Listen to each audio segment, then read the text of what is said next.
ఆంధ్రప్రదేశ్ ఉప ముఖ్యమంత్రి Pawan Kalyan weekend politician అంటే టక్కున గుర్తొచ్చే పేరు పవన్ కళ్యాణ్ పేరు.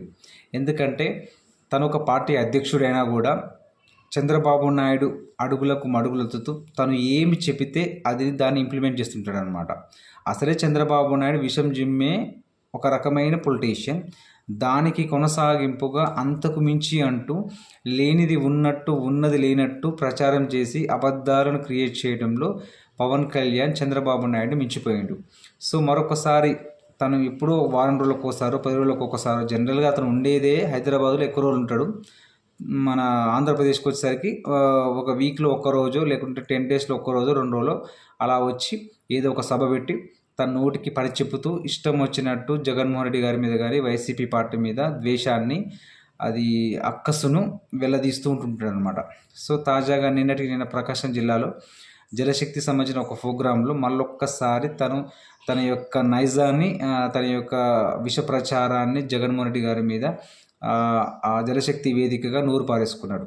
2029లో మీరు అధికారంలోకి ఎలా వస్తారో నేను చూస్తా అని చెప్పి జగన్మోహన్ రెడ్డి మీద ప్లస్ వైసీపీ పార్టీ మీద నోటికి ఇష్టం వచ్చిన కూతురు కూర్చుండు. అసలుకు అధికారంలోకి రానికపోవడానికి నువ్వెవరు? ప్రజలు అంటే నీకు ఏంటంటే పొత్తులు ఉన్నాయి, మాకు టీడీపీ ఉన్నది, బీజేపీ ఉన్నది, సో నాకు ఓటు బ్యాంక్ లేకున్నా కూడా ముగ్గురం కలిస్తే ఓడించవచ్చు, అబద్ధపు హామీలు ఇవ్వచ్చు, ఎలాగో మీకు ఈవీఎం ఉన్నది, ఇవన్నీ ఎన్ని ఉన్నా కూడా 2029లో ఇప్పటికే ప్రజలకు మీ మీద విపరీతమైన అసహ్యం, కోపం కనబడితే మిమ్మల్ని ఎట్లా కొడతారో అట్లా కొడతారు. అందుకే టీడీపీ ఎమ్మెల్యేలు భయపడుతున్నారు. నెక్స్ట్ ఇప్పుడు చంద్రబాబు నాయుడు ఇంటింటికి ఎమ్మెల్యేలు పంపిస్తా అంటే వాళ్ళు భయపడుతున్నారు. అతను మన పరిపాలన కన్నా జగన్మోహన్ రెడ్డి గారి పరిపాలన బాగుందని చెప్పి అది ఏంటంటే పబ్లిక్గానే వాళ్ళు ఒప్పుకుంటున్నారు అనమాట. అంటే ప్రజల్లోకి తిరిగే వ్యక్తులకి ఖచ్చితంగా ఎమ్మెల్యేలకి ఆ విషయం తెలుసు. బట్ నువ్వు వీకెండ్ పొలిటీషియన్ కాబట్టి నీకు తెలియదు అనమాట. తెలియనప్పుడు తెలియనట్టు మాట్లాడాలి.